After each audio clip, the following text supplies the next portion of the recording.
दोस्तों, मैं अकबर राजपूत आपका वेलकम करता हूं और आज मैं आपको अपनी लिखी हुई कहानी फरिश्ते सुनाने जा रहा हूं। फरिश्ते।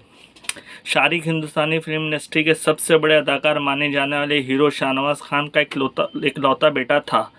शाहनवाज खान 60 की उम्र में पहुंच जाने के बावजूद भी बिग बजट फिल्मों में लीड रोल कर रहे थे और उनकी सारी फिल्में अब पहले से भी और ज़्यादा चलती थी। लोग इस कदर उनको चाहते थे।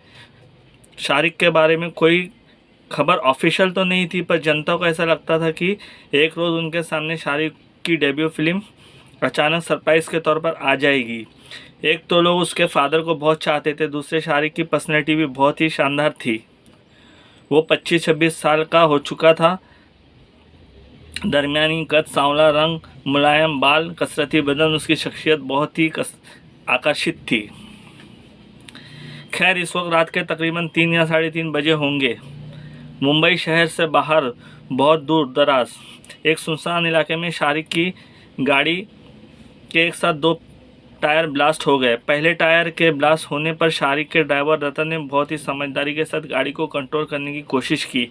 तेज़ी से आती हुई गाड़ी का एक टायर ब्लास्ट होने के बाद कच्चे पक्के सड़क पर बड़े बड़े लंबे चौड़े और गहरे खड्डे और उस पर नोकीले चौड़े बड़े पत्थरों नोकीले छोटे बड़े पत्थरों से भरा रास्ता। ऐसे रास्ते पर गाड़ी को कंट्रोल करना आसान नहीं था। उस पर सड़क की खस्ता हालत के चलते दूसरा टायर भी ब्लास्ट हो गया। ये ड्राइवर रतन की महारत थी कि उसने कोई बड़ा हादसा नहीं होने दिया, पर इस हादसे में रतन को बहुत चोटें आई थी। रतन का एक पाँव इस कदर जख्मी हो गया था कि उससे चलना मुमकिन ना था। हाँ, अलबत्ता शारिक ठीक था। बस 2-4 जगहों पर उसे मामूली सी खराशें आई थी। शारिक ने अपने मोबाइल फ़ोन से कॉल करके अपने लिए मदद मंगवा ली थी, पर उसे अभी आने में 2-3 घंटे लगने वाले थे। अब शारिक ने ड्राइवर को गाड़ी की पिछली सीट पर लेटाया और अपने ब्लेज़र की जेब से एक छोटी शराब की बोतल निकाल कर उसे दी और उसे गाड़ी में ही रहने के लिए कहा। शारिक ने काली रंग की फॉर्मल पैंट पर काला ब्लेज़र पहना हुआ था और अंदर से सफ़ेद रंग का चुस्त बगैर कॉलर वाला टी शर्ट पहना था और डार्क ग्रीन कच्ची मेहंदी के रंग के स्पोर्ट शूज़ उसने पहने हुए थे। अब शारिक अपने इर्द गिर्द का जायज़ा लेने लगा। वो बुरी तरह से नशे में था। एक तो इतने बड़े बाप का बेटा जिसका शुमार हिंदुस्तान के 10 अमीरों में होता था, उस पर चढ़ती जवानी का नशा, शराब का नशा और साथ ही ड्रग्स का भरपूर डोज। वो 7वें आसमान पर था। इस वक्त वो एक रॉ पार्टी से आ रहा था।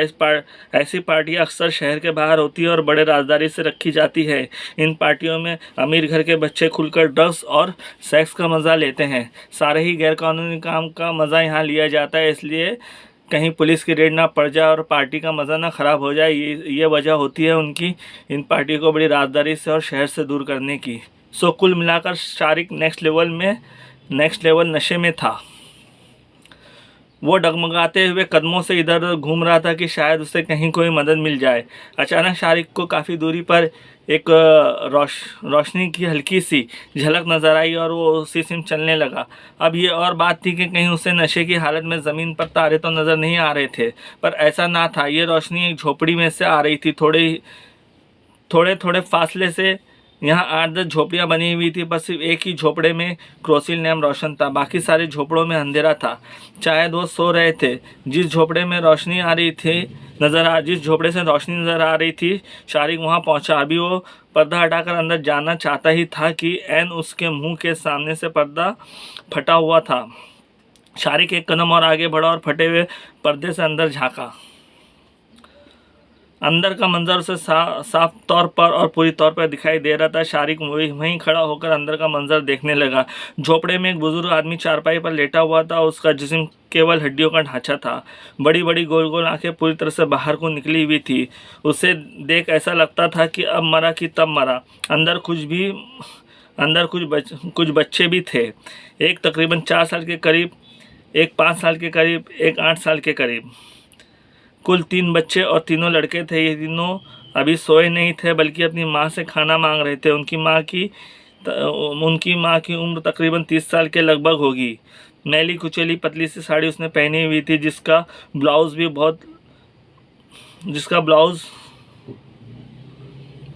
जिसका ब्लाउज़ भी बहुत छोटा था और जगह जगह से फटा हुआ भी। साड़ी बहुत ही मामूली थी और शायद घिस घिस कर पतली और छलनीदार सुराखों वाली हो गई थी।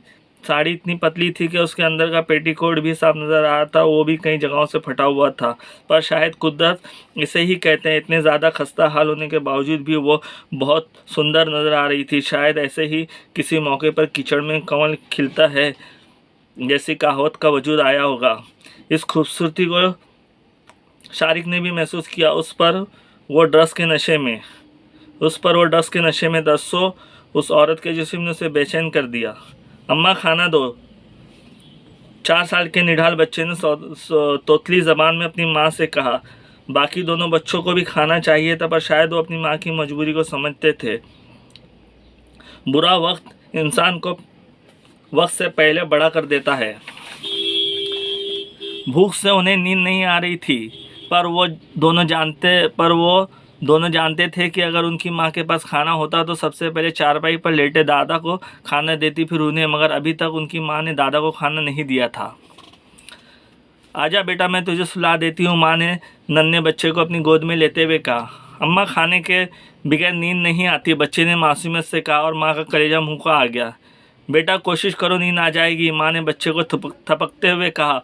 उसकी आंखों में आंसू थे। अम्मा क्या मैं मर जाऊंगा, बच्चे ने अपनी तोतली ज़बान में मासूमियत से कहा। नहीं नहीं कहते हुए माँ ने कस अपने सीने से लगा लिया और रोते हुए उसके मुंह और पेशानी को चूमने लगी।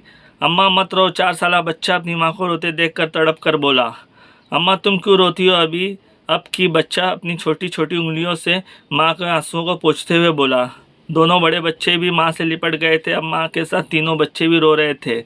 मैं नहीं रोती, माँ खुद को संभालते हुए बोली। अम्मा मुझे खाना नहीं चाहिए, मुझे भूख भी नहीं लगी। छोटे बच्चे ने खड़े होकर माँ से लिपटते हुए उसके गाल पर अपने गाल को रखते हुए कहा, और बेचारी मजबूर माँ के चेहरे पर हल्की सी मोहब्बत भरी मुस्कुराहट आ गई। वो उसी पोजीशन में हल्की सी मुस्कुराहट आ गई। शारिक बाहर खड़ा ये सब देख रहा था। वो उसी पोजीशन में 2-3 कदम पीछे को हटा और फिर घूमकर पलटा और अपनी गाड़ी की तरफ डगमगाता हुआ तेज़ी के साथ चलने लगा और गाड़ी तक पहुंचा। रतन, जो खाना मैंने तुम्हारे घर वालों के लिए दिलाया था वो कहाँ है? शारिक ने गाड़ी की खिड़की से अंदर झाँक कर अपने ड्राइवर से कहा। रतन, जो खाना मैंने साहब, खाने के पार्सल वाला बैग आगे की सीट पर है, रतन दर्द से कराता हुआ बोला। शारिक ने आगे वाली खिड़की से झांक कर देखा तो सीट पर खाने के पार्सल का बड़ा बैग रखा हुआ था, जिसे शारिक ने उठा लिया। इस वक्त तुम्हारे पास कितनी रकम है? शारिक ने एक बार फिर पिछली खिड़की से झांकते हुए रतन से कहा। साहब 5-6 हज़ार के करीब होंगे। लाओ मुझे सारे दो, शारिक ने रतन से कहा। क्योंकि रतन जख्मी था इसलिए उससे अपना पर्स निकालने में खासी परेशानी हुई थी, पर पर्स निकाल कर उसने शारिक को दिया। शारिक ने पर्स से सारे पैसे निकाले और खाली पर्स रतन को वापस किया।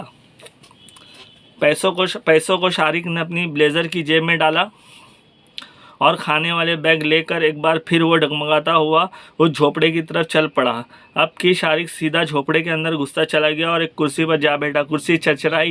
लकड़ी की वो कुर्सी चरचराई और उसने घबरा कर कुर्सी के दोनों हत्थों को मजबूती से पकड़ लिया और झोपड़े में चारों तरफ देखने लगा। शायद वो कोई दूसरी कुर्सी देख रहा था, पर उसे दूसरी कुर्सी तो नज़र नहीं आई। पर झोपड़े में सबके डरे और सहमे हुए चेहरे ज़रूर नज़र आए। बच्चे तो डर के मारे दौड़कर माँ से चिपट पड़े थे। दादा की आंखें भी कुछ और बाहर आ गई थी और बच्चों की माँ भी हैरत से शारिक को देख रही थी। नहीं टूटेगी, शारिक हंसता हुआ कुर्सी के दोनों हाथों को थपथपाता हुआ अपने आप से बोला। ये कौन है अम्मा? बड़े बेटे ने हैरानगी और खौफ के साथ माँ से सवाल किया। मैं नहीं जानती, माँ ने डरे सहमे हुए तीनों बच्चों को अपनी बाहों में समेटते हुए कहा। बिल्कुल ऐसा लग रहा था जैसे कि खतरे की बू सूंघकर मुर्गी अपने पंख में अपने बच्चों को छुपा लेती है। अब शारिक को समझ आ गया कि वो सब उससे डरे हुए हैं। मैं बताता हूँ तुम सबको कि मैं कौन हूँ, शारिक ने चहक कर सबको देखते हुए कहा। कौन है आप? सबसे छोटा वाला बच्चा तोतलाया। मैं फरिश्ता हूँ। शारिक अपने हाथ को ऊपर करके खाने का बैग उनको दिखाते हुए बोला। इसमें क्या है? दूसरे बच्चे ने सवाल किया। तुम सबके लिए खाना। सच फरिश्ते अंकल, तीनों बच्चे ने एक साथ खुश होते हुए कहा।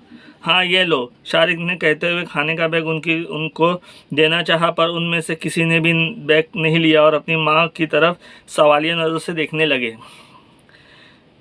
ये लो, इसमें खाना है और तुम सब इसे खाकर जल्दी से ख़त्म कर दो। इस दफ़ा शारिक ने खाना बच्चों की माँ को दिया और उसने वो बैग शारिक से ले लिया। उसकी आंखों में शारिक का शुक्रिया था। फिर उसने खाने को सबसे पहले अपने बर्तनों में निकाला और फिर एक खाने की थाल बनाते हुए अपने ससुर के पास ले गए और बड़ी मुश्किल से उसने बूढ़े को उठाया और खाने की थाल उसके आगे रखी। शारिक ने देखा कि वो बच्चे इतने बाशऊर हैं, भूखे होने के बावजूद वो खामोशी से अपनी जगहों पर बैठे हैं। कोई भी खाने पर झपटा नहीं, बल्कि अपनी बारी का बेसब्री से इंतज़ार करने लगे। फिर माँ ने वो सारा खाना ही बच्चों के आगे रख दिया। बच्चे बहुत भूखे थे, अब वो खाने पर टूट पड़े और जल्दी जल्दी खाना खाने लगे। उनसे कुछ फासले पर उनकी माँ ज़मीन पर बैठी निहायत ही मोहब्बत और खुशी से अपने बच्चों को खाना खाते देख रही थी। तुम भी खाओ, खाना बहुत है, शारिक ने खाने की तरफ इशारा करते हुए बच्चों की माँ से कहा, और उसने हाथ के इशारे से अभी नहीं कहते हुए फिर से एक दफ़ा अपने बच्चों को देखा और खाने खाते हुए बच्चों को देखकर वो बहुत खुश हो रही थी। इस बीच शारिक कई बार बेचैनी से अपनी कलाई की घड़ी पर नज़र डाल चुका था। बच्चों का खाना खाकर हुआ तो अब बचा हुआ खाना माँ ने खाना शुरू किया। बच्चों ने अपने हाथ धोए और फिर एक गोनी बिछाकर तीनों उस पर सोने लगे। दादा ने भी खाना खा चुकने के बाद प्लेट को ज़मीन पर रखा और वो भी सोने को हुआ। साहब, आप सचमुच फरिश्ते हैं, बच्चों की माँ खाना खाते हुए शारिक से बोली। अरे नहीं, शारिक ज़ेर बड़बड़ाया। इन बच्चों के पिता मजदूर थे, शहर में बड़ी बड़ी बिल्डिंग बनाने पर मजदूरी का काम करते थे। एक दिन काम करते वक्त किसी ऊंची बिल्डिंग पर से गिरे और जगह पर ही उनकी मौत हो गई। तब से हम इस हाल को हैं। बच्चों की माँ खाना खाते खाते शारिक को सब बता रही थी। चुप हरामजादी, शारिक दहाड़ा। बच्चों की माँ उससे कुछ और भी कहना चाहती थी कि शारिक को गुस्सा आ गया। बच्चों की माँ उसे हैरत से देखने लगी और बच्चे खौफ के मारे एक दूसरे से लिपट गए थे। बूढ़ा भी परेशान होकर उनको घूर रहा था। कुछ नहीं हुआ बच्चों, माँ ने मोहब्बत से बच्चों से कहा। सो जाओ सब, माँ ने ममता से कहा और बच्चे एक बार फिर अपनी अपनी जगह पर लेट गए। माँ ने अपने चेहरे को खुश शक्ल बना रखा था, जैसे कि कुछ हुआ ही नहीं। कोई बात नहीं है, आप सो जाइए, बच्चों की माँ बूढ़े को भी तसल्ली देते हुए बोली। पर अंदर से वो आप बेचैन और खौफजदा थी, पर ज़ाहिरी तौर पर शांत और पुरसुकून नज़र आने की कोशिश कर रही थी। एरंडी, ड्रामा बंद कर, पहले खा फिर नहा, मेरे पास वक्त नहीं है। शारिक ने उसे गंदी नज़रों से देखते हुए अपनी जेब से सारे नोट निकालकर उस पर फेंक दिए। उसने खाना बंद कर दिया था। कुछ लम्हे वो खाली नज़रों से शारिक को देखती रही। फिर उसके चेहरे पर मायने खेज मुस्कुराहट नज़र आई। उसने एक हल्की सी हंसी के साथ अपने सर को झटका दिया और खामोशी से अपने खाने की प्लेट को ढकने लगी। उसके बाद उसने फर्श पर गिरे हुए नोटों को बड़ी एहतियात से उठाया। सारे नोट जमा करके उसने एक पत्रे की पुरानी सी पेटी में संभाल कर रखा। जी साहब, वो शारिक की आंखों में देखते हुए बोली। चल पहले नहा जल्दी से, शारिक गरज कर बोला। शारिक को ना तो उसके बच्चों की परवाह थी और ना ही उस बूढ़े की परवाह। हो भी क्यों? वो धनवान था और ये निर्धन, वो ताकतवर था और ये कमज़ोर, ये मजबूर और कीड़े मकोड़ों से भी बदतर लोगों से भी भला कोई दौलतमंद डरता है या उनकी परवाह करता है? पर उसके बच्चे डरे और सहमे हुए थे और चोर नज़रों से कभी अपनी माँ को देखते तो कभी शारिक को।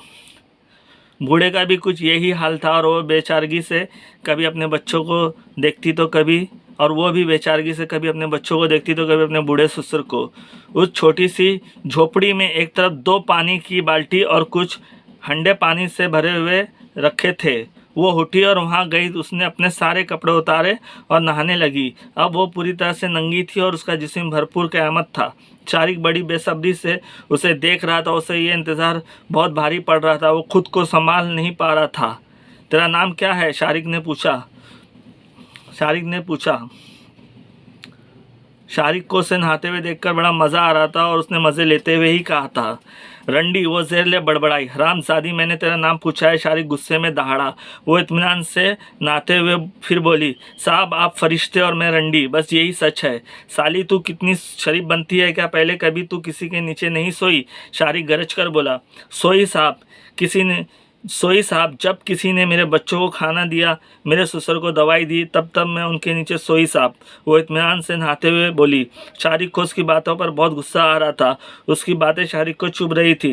जिस अंदाज में वो इत्मीनान से गुफ्तगू कर रही थी, शारिक को उस पर बड़ा गुस्सा आ रहा था। गुस्से के आलम में शारिक उसकी तरफ बढ़ा। वो भी नहा चुकी थी और अपने बदन को तुआल से सुखाने के बाद उसकी तरफ आ रही थी। शारिक बिजली की सी फुर्ती के साथ उस तक पहुंचा और उसके बालों को एक हाथ की मुट्ठी में ज़ोर से पकड़ा और फिर एक भरपूर झटका दिया। दर्द से उसकी कर्रा निकल गई और उसके बच्चे बेचैन हो उठे। बोल, तेरा नाम क्या है? शारिक एक लफ्ज़ पर जोर देता हुआ बोला। माँ, मेरा नाम है, वो दर्द से कराते हुए बोली। शारिक को अब उस पर और ज़्यादा गुस्सा आ गया। शारिक ने उसके बाल छोड़ दिया और उसी हाथ से उसे एक ज़ोरदार थप्पड़ मारा। फिर दूसरा थप्पड़, फिर तीसरा थप्पड़। सारे थप्पड़ इतने ज़ोरदार थे कि उसके मुंह से खून उबल कर उसके नंगे शरीर पर फैलने लगा। उसके बच्चे रोते बिलबिलाते दौड़कर उसके पास आए और अपनी नंगी लहू में डूबी माँ से लिपट गए। बूढ़े ने भी चारपाई से उठने की कोशिश की, पर वो उठ नहीं सका। माँ ने ज़मीन पर अपने एक घुटने को टिकाया और दूसरे पाँव को फोल्ड करके बैठते हुए अपने बच्चों से लिपट गई। उसे खुद की परवाह नहीं थी, पर बच्चों की उस फिक्र से वो बेदम हो गई थी। बच्चों का लहूलुहान माँ से लिपट कर रो कर बुरा हाल हो रहा था। साथ ही बूढ़ा भी धाड़े मार कर रो रहा था। बच्चों, कुछ नहीं हुआ, ये बड़े लोग हैं, हमें रोटी देते हैं, उसके बदले ये हमारे साथ कुछ भी कर सकते हैं, वो बच्चों को समझाते हुए बोली। अम्मा, फरिश्ते ऐसे होते हैं? सबसे छोटे वाले लड़के ने रोते हुए अपनी माँ से पूछा। ज़मीन के फरिश्ते ऐसे ही होते हैं, उसने शारिक को देखते हुए कहा और अपने बच्चों को एक बार फिर समझाकर सोने के लिए भेज दिया। फिर खुद भी जाकर उनके बराबर से लेट गई। आ जाओ साहब, वो बड़ी अदा से बोली और फिर हाथ के इशारे से भी शारिक को अपने पास बुलाने लगी, पर शारिक अपनी जगह पर ही खड़ा रहा। बाहर चल, मेरी गाड़ी में करेंगे, शारिक झिंझलाया हुआ बोला। नहीं साहब, यहीं इन बच्चों के पास, वो अटल फैसले के साथ बोली। आखिर क्यों? शारिक मचल कर 2-3 कदम उसके करीब आकर बोला। इन बच्चों को भी नसीब के फेर का पता चलने दो साहब। इनकी माँ मजबूर तो वो रंडी, आपकी माँ धनवान तो वो देवी। वो कुछ और भी कहना चाहती थी, पर शारिक बड़ी तेज़ी से झोपड़े के बाहर निकल आया और तेज़ कदमों से अपनी गाड़ी की तरफ चलने लगा। वो बहुत ही ज़्यादा गुस्से में मालूम होता था। शारिक में और ताब नहीं थी उसकी बातें सुनने की। उसके सारे जुमले शारिक के कानों में घूम रहे थे, जिसकी वजह से शारिक को और ज़्यादा गुस्सा आ रहा था। दफ्तन उसकी आंखों पर रोशनी पड़ी और उसकी आंखें चौंधिया गई। शारिक चलते चलते रुक गया और फ़ौरन अपना एक हाथ आगे उठाकर दोनों आंखों के सामने रोशनी से बचने के लिए किया। शायद ये रोशनी किसी गाड़ी की हेडलाइट की थी। फिर उसे गाड़ी का शोर भी सुनाई दिया और रोशनी और शोर दोनों ही बढ़ता गया। फिर एक गाड़ी उसके करीब ही आकर रुकी। शारिक ने हाथ को अपनी आंखों पर से हटाया। गाड़ी से बाहर आने वाले उसके अपने ही लोग थे। गालिबन वो उसे लेने आए थे। शारिक ने आगे बढ़कर अपने मैनेजर का हाथ पकड़ लिया और बाकी सबको वहीं रुकने का इशारा किया। फिर मैनेजर को अपने साथ लेकर उसी झोपड़ी की तरफ बढ़ा, पर झोपड़े से कुछ ही दूर पर मैनेजर को रुकने के लिए कहकर शारिक अकेला झोपड़े की तरफ बढ़ा और उसके दरवाजे पर पहुंचकर ज़ोर की आवाज़ में बोला, प्लीज़ आप कपड़े पहन लीजिए, मुझे आपसे कुछ बातें करनी हैं और मेरे साथ और भी लोग हैं। अभी शारिक ने कुछ देर ही इंतज़ार किया होगा। आ जाइए, झोपड़े के अंदर से उसकी आवाज़ आई। उसके बाद शारिक ने अपने मैनेजर को आवाज़ देकर अपने पास बुलाया। मैनेजर के आते ही शारिक उसे लेकर झोपड़े के अंदर दाखिल हुआ। उसने साड़ी पहन ली थी, पर थप्पड़ों ने उसके मुंह को सुजा दिया था और वो कुछ घबराई हुई भी थी। बच्चे तो बहुत ज़्यादा डरे और सहमे हुए थे। बूढ़ा भी बहुत ज़्यादा घबराया हुआ नज़र आ रहा था। अनिल, ये माँ है। शारिक ने अपने मैनेजर को उसका परिचय दिया और अनिल का हैरत से मुंह खुल गया। अबे इडियट, इन बच्चों की माँ, शारिक ने मैनेजर को डांटते हुए कहा। ओके सर, मैनेजर अपने गर्दन हिलाते हुए बोला। कल की कल तुम इनका अकाउंट यहाँ के करीबी बैंक में खुलवाओ, बल्कि यहाँ जितने भी झोपड़े हैं सबका एक एक अकाउंट खुलवाओ और इनमें इतने पैसे डालो कि ये हर रोज़ मुर्गी और मटन खा सके। इनके घरों को पक्का करो और इनके रोज़गार के लिए यहाँ कोई वर्कशॉप लगाओ। शारिक मैनेजर को समझाता हुआ बोला और वो हैरत से शारिक को देख रही थी। जी सर, हो जाएगा, मैनेजर बोला। इन सब से मेरे बाप के खजाने से 5 पैसा भी कम नहीं होगा। शारिक ने मुस्कुराकर उसे देखते हुए कहा और उसने अपने दोनों हाथ जोड़ दिए। ऐसा मत करो, शारिक फौरन उसके जुड़े हुए हाथों को नीचे करते हुए बोला। अनिल, तुम ऐसा करो कि वो सायरा मैडम है ना, एनजीओ वाली, social welfare foundation. Anil Shariq का जुमला पूरा होने से पहले ही बीच में बोल पड़ा। हाँ, तुमने ठीक कहा, शारिक बोला। सर, उनका पूरा नाम राजपूत खैरुनिसा सायरा है, अनिल पुरजोश लहजे में बोला। अबे तो सायरा का नाम सुनते ही इतना जोशीला क्यों हो रहा है, शारिक उसकी ठुड्डी को छूते हुए बोला और मैनेजर झिप गया और ही करने लगा। मुझे पता है कि वो जितना अच्छा काम करती है उतनी अच्छी दिखती भी है, शारिक ने अनिल से कहा। जी सर, अनिल बौखला कर बोला।